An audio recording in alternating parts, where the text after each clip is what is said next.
I can't hear you. You're mute.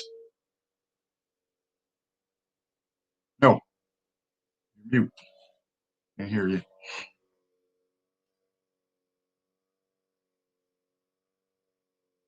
No, still can't hear you. You're mute. Can't. Hello? You hear me? Yeah, I can't hear you. Hmm.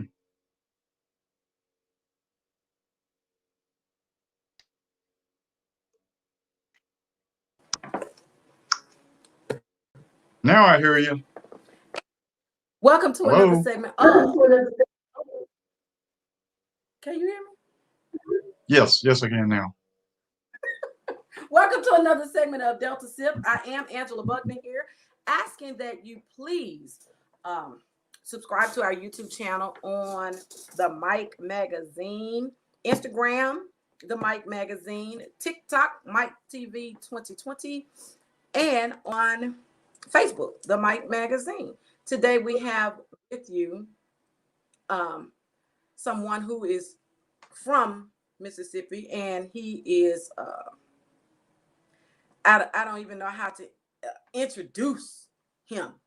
Dr. Leslie Ray Matthews. He has gone all over the world talking about his patent that he has on something that we consider to be a vitamin, but he says it's a hormone. Maybe I'm not even doing this any justice. Let's bring Ray on in. Ray, welcome to Delta. Hi, Angela. How you doing? Thanks for having me. I'm doing great, man. It's so good to see you. It's a new year. Oh, before I go into that, I want to say happy birthday to my best friend, Kaverica. Now, Ray, And happy uh, birthday. who don't know you, tell us a little bit about who you are. Okay, my name is Leslie Ray Matthews. I'm originally from Indianola, Mississippi. I was born there in 1963. I'm the youngest of 11 kids. My dad was a Baptist minister. He actually sang with B.B. King and the St. John Gospel Singers when they were teenagers from 1942 to 1946.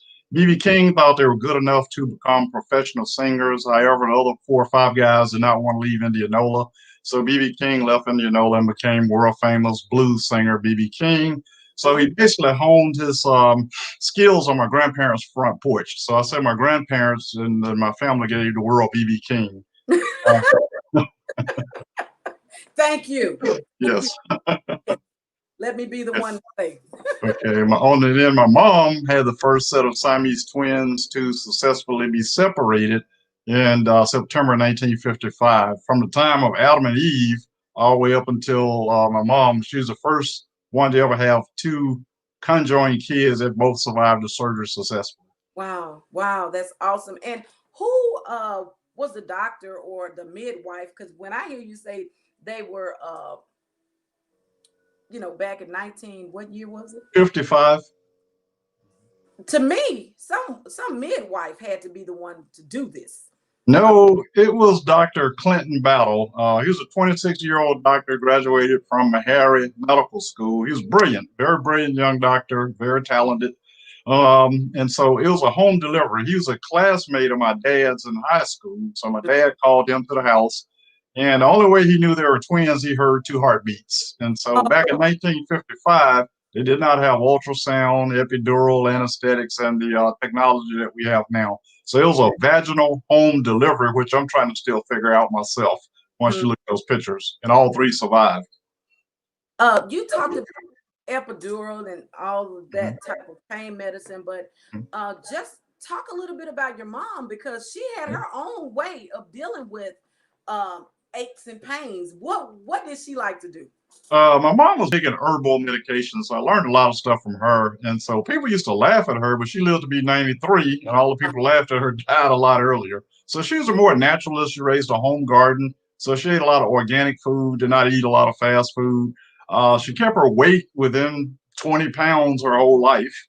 So Wow. yeah, so she's very, she's mowing the grass and growing a garden up until she was about 80 years old. Mm-hmm. Man, and like you say, people laugh at people who are herbalists or talk Yep. about growing their own gardens and things. But that garden growing thing is now popular. Yes, yes, it is.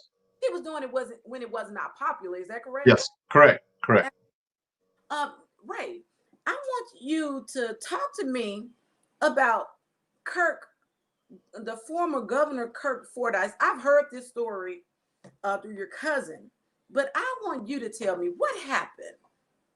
Governor Kirk Fordyce, it was on election night when Bill Clinton was running for re-election, I think, in 1996, November. So I was at home from still a surgical residency at the time. I was a fourth-year surgical resident.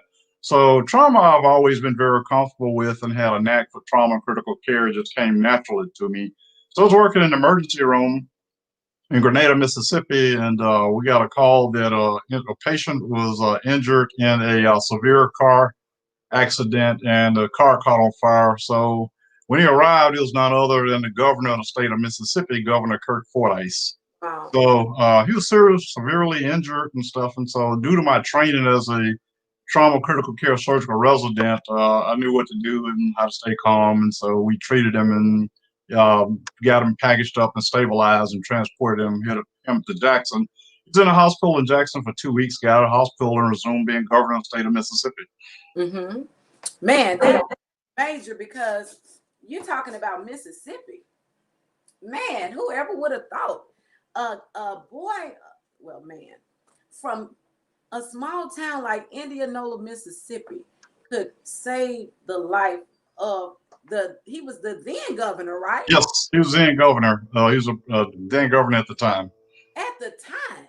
Mm-hmm. Man, listen, guys, if you don't know who Dr.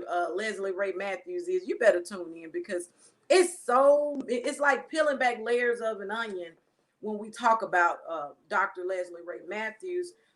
There was this one incident. I was sitting in on one of your seminars, if that's what you call it, and you were talking to the community, and you talked about this one incident where this young man was caught up in a parachute or something. What happened with that?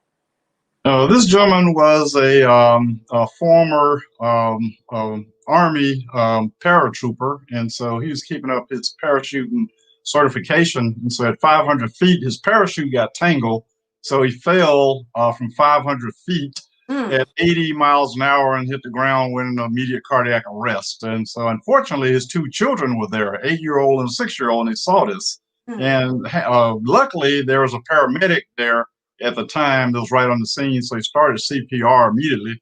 They flew him into Grady. He was in full cardiac arrest when he arrived in Grady. So this gentleman had 28 life-threatening injuries, had a mortality rate over 300%, and we had to rush him immediately to surgery. I called him Humpty Dumpty because he basically broke everything in his body.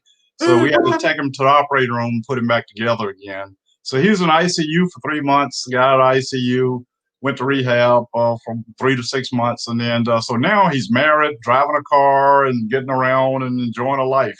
Oh, wow. And that's, I mean, you're giving us the abbreviated version of it, but that was a big deal.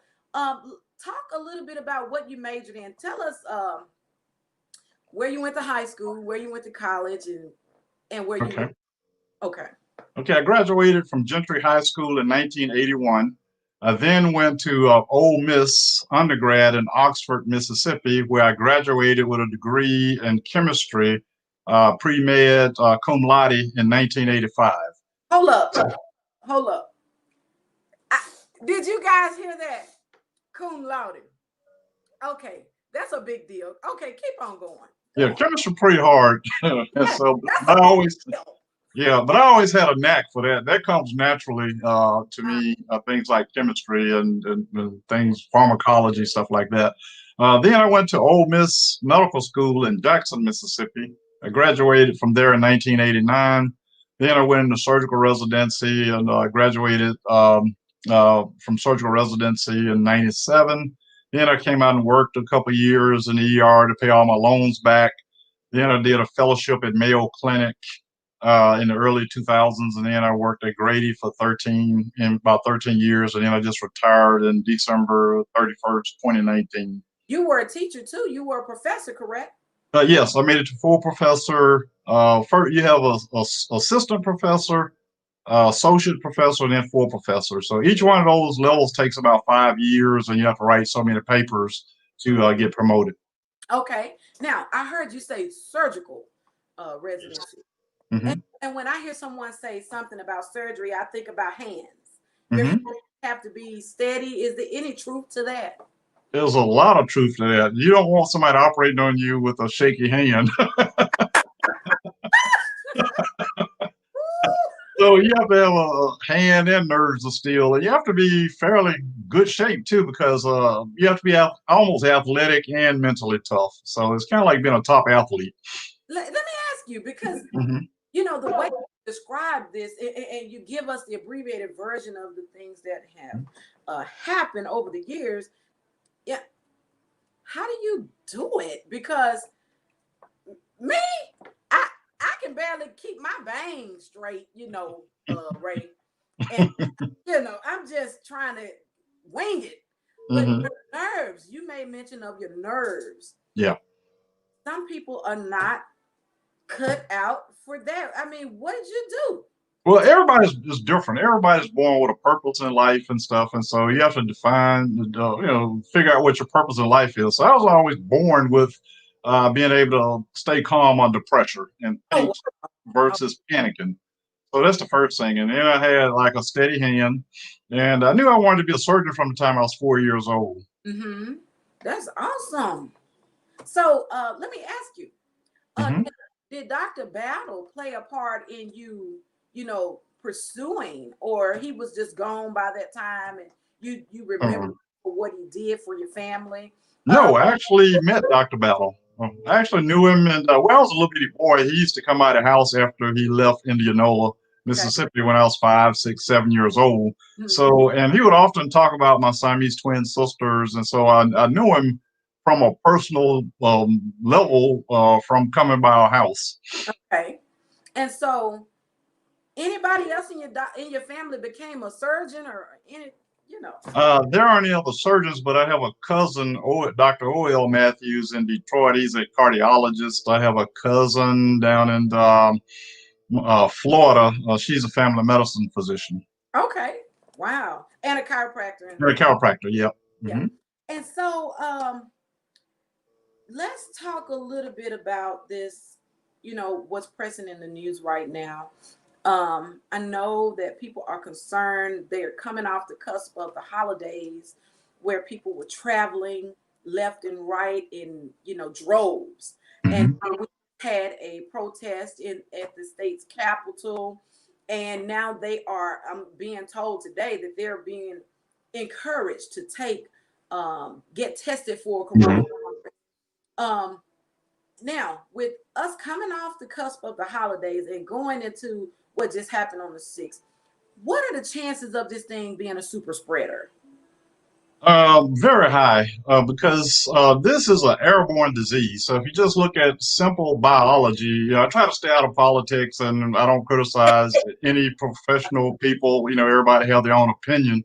Mhm. But from just the biology of it or the pure facts, it's an airborne disease. It's in the ventilation system, it's in the sewage system. So walking around without a mask, you can potentially cause a super spread event. 80% of the people that get coronavirus are asymptomatic or have no symptoms at all. They don't have a cough, don't have a fever or anything. When you said 8%, Hmm. it just reminded me of something I saw on your page. I Hmm. believe I saw it. I snoop a little bit, Ray. Okay. 80% of people who died with coronavirus Hmm. were vitamin D3 deficient. Can we just Yes. go Hmm. into that? Yes. How are they testing this? How do they know? Vitamin D is a simple blood test. You just draw blood in a simple red tube and then you send it off to the lab. So it's just like taking your blood to check your glucose or your white blood cell count. It's just a simple blood test. And they run it on the lab machines and you get results back a lot of places in a couple hours or a day or so later. So do they know to check for that in particular, or this is just a part of the lab work? No, it was not part of lab work. I've been doing vitamin D research about 15 years and stuff. So I was one of the pioneers or big proponents of encouraging people to check their vitamin D levels when you go in the hospital. Uh-huh. Because when you get sick from any cause and have to go in the hospital, if your vitamin D level is less than 18 nanograms per milliliter, or which is a concentration in your blood, federal government says 30 nanograms per milliliter is normal.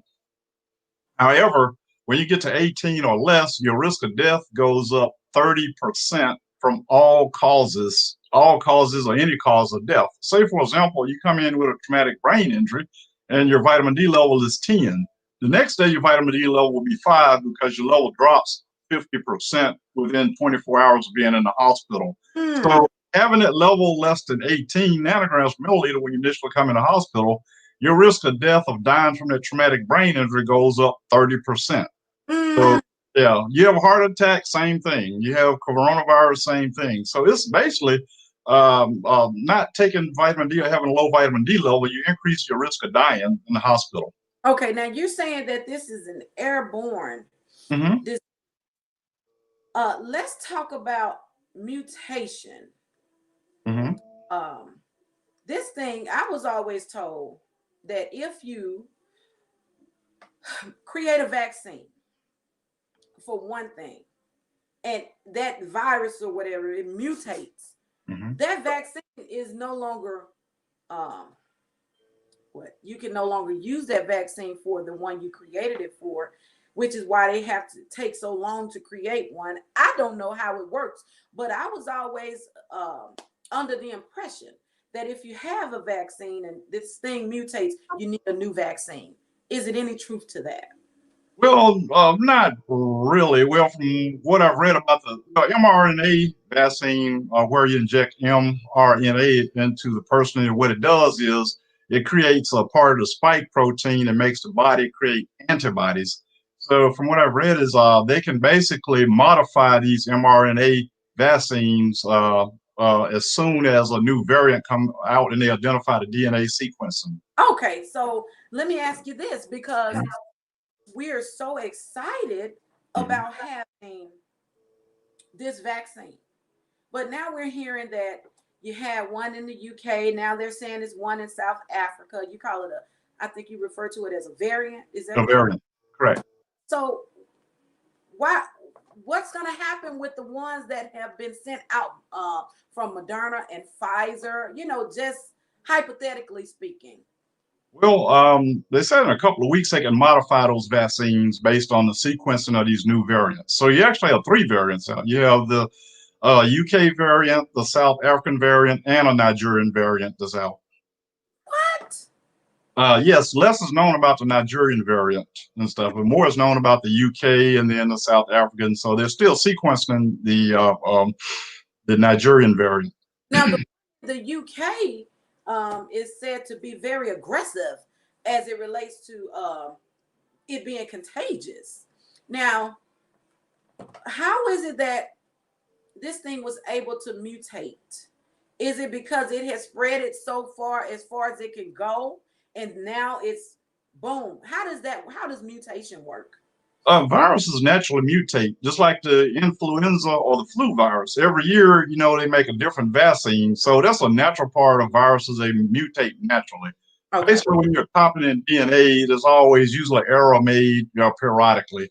And so they mutate. But the thing that makes these different is usually it's like a 1 point mutation. There are 17 different mutations in the UK variant, and then there are 23 different mutations in the South African variant. There's Hold still. up. Hold up. Let's go back to the original one Mhm. because let's talk COVID-19. Okay. How many variants were in that? Well, South African variant is a type of coronavirus variant. So is the UK and the South African and the Nigerian. These are all types of covariant coronavirus vaccines. Coronavirus virus. So as a result, they've mutated. They usually have 1 point mutation, but these two, the first two, have had 17 and 23 different mutations at one time, which is unusual. Okay, let me ask you this because I'm saying COVID-19. Why are they not saying COVID-20, COVID-21, COVID-22? Why are they not naming it, you know, with those numbers? What does the 19 mean in COVID-19? Well, you have about 30,000 genes in the coronavirus or COVID-19. So 17 mutations out of 30,000 genes is a small number relative to 30,000. So it's still a coronavirus. It just mutates. Just like flu virus is still influenza A, B, or C. It just has several different mutations. So they don't name it a new virus. It's still the same virus. It just has a few mutations in it. We have a from one of our viewers from today, and it's from Alan Thomas Mitchell. He said, how did it release on the public like AIDS? But AIDS is not airborne. No, it's sexually transmitted disease. So those are apples and oranges. They're totally different. Okay. And so now let's talk about the 1 point, because see, I wasn't good at math, but I'm trying to follow you here. Okay. You said usually at the 1 point, but now it's 17 and 23. Is that progressive it is? Well, what it has done is increase the how contagious it is. So it is more aggressive in terms of spreading, but it's not more dangerous at all. But and then the viral load, I think in the South African variant has an increased viral load. So what that means is it can spread easier to different people. So the backside of that is if you have more people infected, you're probably going to end up having more people going to the hospital, more people getting sick, and more people requiring ICU care.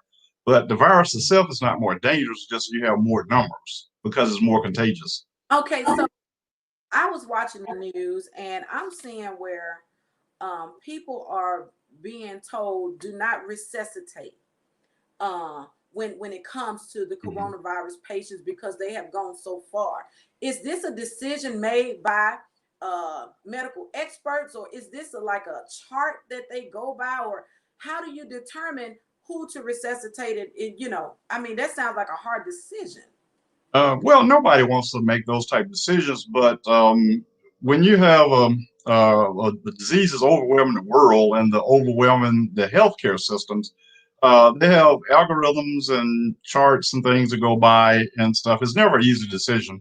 And so they try to save the most amount or largest amount of people that they possibly can. So it's just like what they use in the military, basically during a war. So if you come in and you have several severe injuries and your chance of surviving is small, they're going to treat the maximum amount of people that they can save versus operating on a person that might take 12 hours or 14 hours. So that is what rationing the care means. You take care of the people that have the best chance of survival versus those that are like, you know, really sick and a lot of comorbidities and stuff like heart disease and or brittle diabetics, 80, 90 years old and stuff. And so you take care of the younger, healthier people first, basically. Let's talk about oh wow, it's so much to talk about. My goodness. Let's take this comment from Alan. He said, what I'm asking is, where is the origin of coronavirus? Where did COVID-19 come from? Well, we do not know where patient zero or the first patient came from, but we know that it spread or got big in Wuhan, China. So really now we don't speculate on is it man-made or was it made in a lab? We don't know. Okay. But you know, so I try to deal in facts and not hearsays and spread rumors and things like that. So we just know it started in Wuhan is where it really spread it, and it went from there. Okay, and this is Delta Sip, and if you're just tuning in, you're listening to Dr. Ray Matthews, who's an Indianola native, who has done some great things in the field, in the medical field for a lot of people. And to me, he's an unsung hero, and that's why we're singing about him today. Hello, somebody. I need some music, Ray. Listen, now I want to talk, and I want to go on and let's get down into the fact that you spoke to the FDA 6 times. I don't think I mentioned that just yet, did I? No, you have not. Let's talk about that and the fact that you were there and educating people, and this has been your baby that you've been rocking for 15 years. Okay. And now you got a lot of babysitters out there, is how I feel about it. Because when I hear vitamin D3, you're the poster child to me, right? And it's not just because I'm from Indianola, but it's because you have paid your dues and you've done the research and you understand how this thing works. So let's talk about why you went before the FDA. Okay. Well, I mean, it's basically I was getting great results. We lowered our mortality rate from 11% down to 4.1%. That's unheard of in trauma critical care. You're dealing with patients that are shot in the head, stabbed, falling 500 feet out of the sky. So you lower mortality rate more than 50% in that patient population. I think you're going to get some attention. People are going to listen to what you have to say. And so basically, I explained my research. I said, I'm not trying to tell anybody what to do. This is what I do, and these are the results I got. And so I was the first person that they ever let speak at the FDA on a vitamin supplement. So once they learned that it was a hormone and that you could learn it to use it to help in a lot of body systems, I think that changed the paradigm. So then I encouraged them to get their own vitamin D levels checked, and most of them found out they were very low. So I encouraged them to start taking some, and then they were coming back after the first talk saying they were feeling a lot better. One lady even came up and told me she gave some to her dog after he had like a chest surgery, a heart surgery, and the dog was up running around 2-3 days. Oh, wow. So, yeah, so personal experience with them, I think, made a difference. There are 11,000 employees at the FDA at the time of my talk, and so they live stream my talks to the CDC, FDA, Health and Human Services, and the National Institute of Health. So basically, it was transmitted to all the different branches of government involved in healthcare. And I also work with the military in terms of getting their basic recruits on vitamin D. Listen, I want to talk about my experience with vitamin D3. Okay. I was on my way to bed and I took some vitamin D3 and I couldn't rest. So tell us about some of what you may experience when you take vitamin D3. Okay. Sleep. It gives you a lot of energy. So I encourage people to take it in the morning times when you get up, because if you take it at night, it may keep you up all night. It gives you that extra energy. So what it does is increase calcium absorption, magnesium absorption, and phosphorus. Phosphorus is used to make ATP. And some people complain of constipation because most people are dehydrated already. They don't drink enough water. So I encourage them to drink more water and get more fiber in their diet. So then another rare side effects you see is some people get kidney stones because they're dehydrated once again. So you need to drink a lot of more water. And it actually can help with bone pain, muscle pain. It can help alleviate depression a little bit. And it basically is good for immune health. It strengthens your immune system. Okay, and give me just a second. Let me ask you. I was looking on the Mississippi State Department of Health information, and there's a disclaimer out there, so to speak, and it says that the vaccine, going back to the vaccine now, that the vaccine for coronavirus is not FDA approved. That we're talking about. What does it mean? Because I spoke with a nurse and she said it's a lot of things over the counter that are not FDA approved. So what does it mean in terms of a vaccine? They do have emergency use authorization, which is something that you don't go through the whole long year, 2-year process. Is if you have a catastrophic disease or a pandemic, you can get emergency use for that vaccine. So it is FDA approved for emergency use. So that is not a true statement. Okay, for emergency use. Yes. Now, let me ask you, I'm just curious. What was your ACT score? Do you even remember? Well, I don't remember that. Look, I mean, all we know is you are who you are today. Gentry High School. Did you have to study? Yeah, of course I did. Because Beyonce has a song that says, I woke up like this. Well, no, I've always, my parents believed in work ethics. And so even when I know something, I still read it, reread it, because you get a new revelation when you reread stuff. Okay. And it's like reflexes. The more time you do something, the more automatic it becomes, the more you learn from it. Ray, how can we boost our immune system and what type of regimen? How do we need to take vitamin D3? What's the best way to take vitamin D3? I know you say in the morning, but how much? And I know there's like these, what do you call them? UCs and CUs or something? International units, IUs. IU. Yeah. Hmm. How many do you have to take? And is it a certain brand that you need to take it? When do I need to start taking it?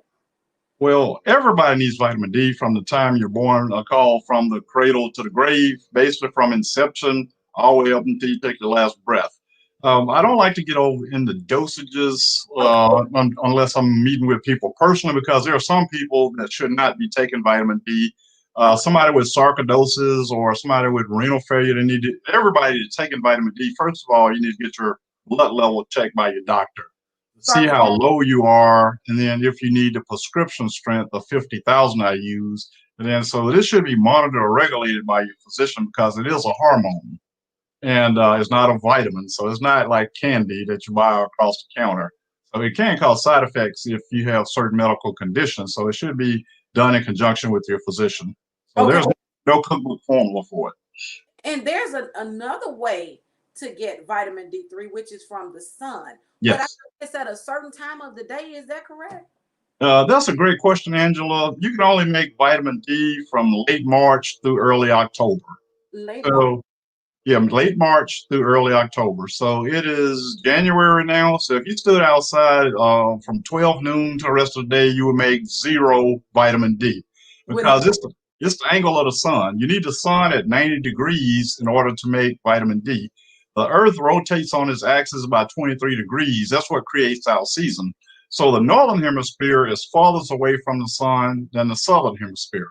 So you live in Brazil or south of the equator now, you can make vitamin D because they're getting the sun at a 90-degree angle. So the Mhm. sun in the northern hemisphere above the equator is at a 45-degree angle. So we're just like plants. Plants make crops in the what?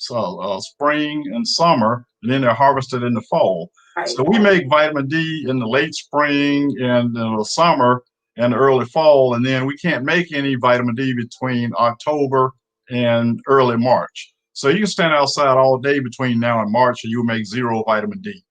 And then in the summertime, when you can make vitamin D, you can only make vitamin D between 9 a.m. and 3 p.m. So if you go out in the sun before 9 a.m., you make zero vitamin D in the summertime. You go in the sun after 4 p.m., when most people get off work, you make zero vitamin D.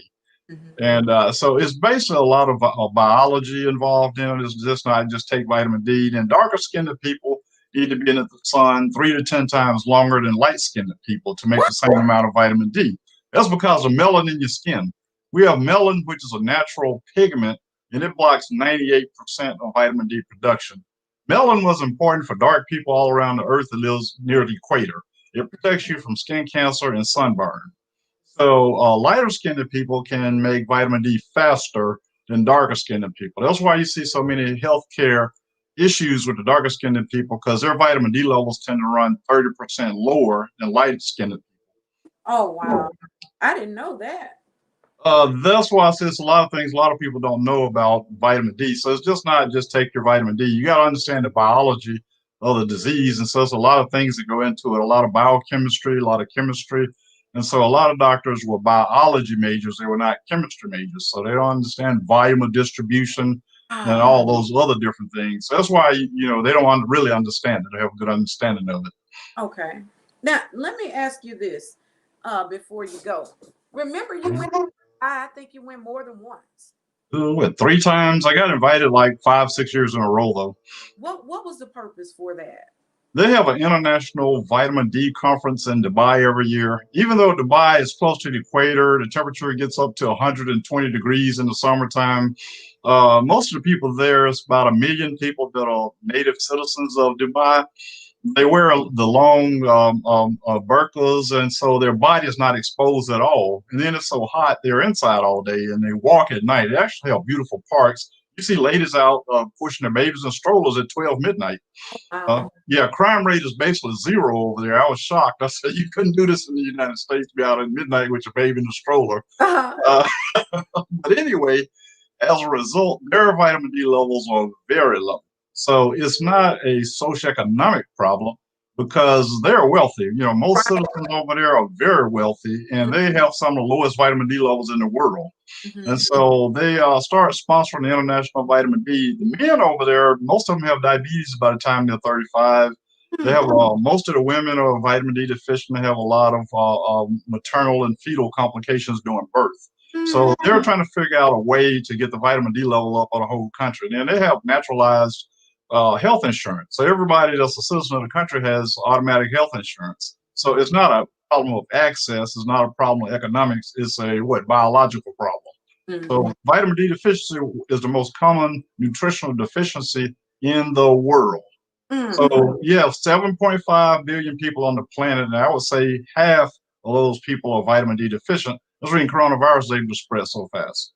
Goodness gracious. Where have you been? Well, like I say, I've been studying vitamin D and being a surgeon up until I retired. That's where I've been. Do you think people have been heeding the warning that you've been putting out over these 15 years about vitamin D3? Well, it's a process. Even when you're 100% correct in medicine, it takes an average about 13 years for it to become the standard of care. If you go back and read medical history, the guy that came up with the fact that ulcers in your stomach, the medical profession thought it was caused by the acid that's in your body or acid that's produced in your stomach to help you digest food. This gentleman said it's a bacterium, H. pylori, which is a bacterium that drills a hole in your stomach and stuff. So he proved it by drinking some H. pylori bacteria and produced ulcers. Prior to him, and so now we treat most ulcers with antacids and antibiotics to kill the bacteria. Back 30, 40 years ago, they were cutting people's stomach out, creating all type of complications and stuff. So medicine advanced, so it even took him time to prove. And so now we very seldom take somebody's stomach and rearrange the whole GI tract and treat ulcers now. Wow, man, look, you would think if someone says Eureka, this boom, this is it, that the mainstream media would jump on it. You would think, that they would think to get out ahead of it. And what do we call it? Preventive? Yes, preventive medicine. Well, my thing is only person that like change is a baby when their diapers are. So what people learn in medical school is what they believe until you prove them otherwise. It takes about 13 years to do that. So doctors are, even though we're supposed to be on the cutting edge and think outside the box, most of them think inside the box. Doc, what do you do now? Actually, I'm busy. I'm actually working on different things and stuff, research. And so actually I formulate everything in my head first. And so then I go back and put it to work. So I'm always working on something new, how to treat some new disease or how to better diagnose it or how to treat it. So I stay busy. I'm reading a lot. I'm doing a lot of interviews. And I get a lot of phone calls, emails about vitamin D and coronavirus. So actually I'm kind of as busy as I was, but I'm just not operating. So you don't have to, what they paid you and all of that. What did you have to keep? A beeper or something? I had a beeper, no, 2 beepers and a cell phone. And so, yeah, I don't miss that at all.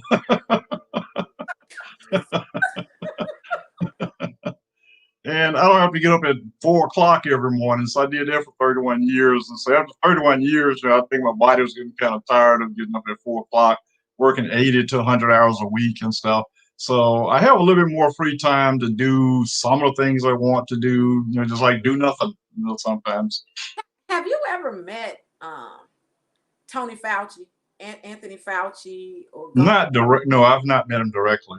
And he's over the, what is he over? The NIH or something? He's over the NIH Division of Allergy and Diseases, Okay. infectious diseases. Okay. So you think is any chance soon that you'll probably be the Surgeon General? Well, that's not one of my aspirations. Not at all. People used to ask me, "Do I want to be a chairman of the surgery department?" And I was like, "No way." And so I actually enjoyed the patient care side too much, and then being on the creative side. So sitting in meetings all day is not something I aspire to do at all. Hey, is there anything you would like to say before we go? Anything you Mhm. would like to leave the people with as it relates to social distancing and still not thinking that there's one thing to cure or boost the immune system? Mhm. Uh, what kind of words of encouragement would you give the general public as it relates to what we're going through right now with this pandemic? Well, I often use being a surgeon. I often use appendicitis. So if you come in the hospital with acute appendicitis, we don't just operate. We give you antibiotics also. Okay. So most diseases are multimodal in terms of you need multiple different things. Like you need to wash your hands. They did a study, found out only 50% of men wash their hands when they use the restroom. 50%. So if we can just encourage people to wash their hands, wear your mask. Most people have a version of wearing masks based on it's my freedom, but I like to ask the public, name me one operating room a doctor, a nurse, or scrub nurse can go in without a mask and keep a job. So if in medical profession, I had to wear a mask for 31 years. So you do what you have to do. And Okay. so you're not going to anybody's operating room without a face mask on and or shoe covers and a gown and a hair cover. Mm-hmm. And so it's not that much to ask because it's not just about you, you're protecting other people also, including your loved ones. And then social distances is important also. When you have too many people together, disease or thing, it can spread. Recent research shows that it can spread up to 16 feet inside instead of the 6 feet that we've been taught. So I would encourage people to, continue to follow all those guidelines, plus get your vitamin D level checked, plus and or get your vaccine and stuff. So it's a combination of all those things above. Dr. Matthew, let me ask you, is face shield necessary? No, you need a mask because the face shield, things can still go up underneath the face shield and Okay. stuff. So you need something to protect the nose and the mouth. And Okay. so face shields are not as effective as face masks.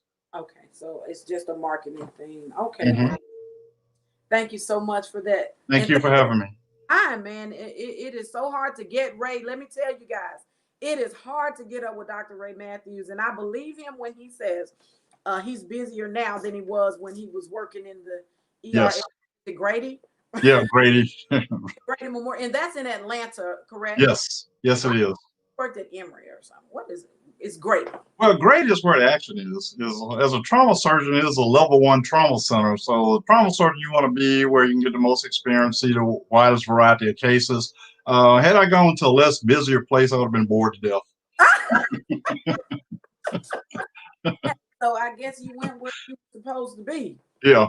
And Yeah. you saved a lot of lives in the process. Thank you so much for your time. Thank you. Thank you, Angela. How can we get in touch with you? Just say someone wants to get an interview with you. Where can they get you? Okay, they can go to my Facebook page, Leslie Ray Matthews, or my email address is LEMATTHEWS91@gmail.com. Mm-hmm. Those are the two ways you can get in contact with me. Okay. Thank you so much, Dr. Thank you. And I will remove you now. Everyone, thank you so much for tuning in. Stay tuned because we have some more interviews coming up on today. We have Bishop Kendrick Mitchell. We have Prophet Carl Brown. They're going to talk about all of these prophetic people who came up with all of these notions saying that God said this and God said that. And now, if you look at YouTube, they are doing a lot of apologizing. So we're going to talk about that. And then we have attorney Carlos Moore, Judge Carlos Moore. He will be coming through on Delta Sip on this evening. And so we are just looking forward to seeing you guys back here. Okay. Thank you so much for your time. Thank you so much for tuning in. Hey, thank you to everybody who commented. We had Denise Matthews Lee, Alan Thomas Mitchell, Shanette Coleman. Thank you so much, guys, for tuning in. Please share this information so everyone else will know how to get in touch. And if you have a story that is important enough to be talked about, inbox me at the Mike Magazine on Facebook. Okay. Thank you so much.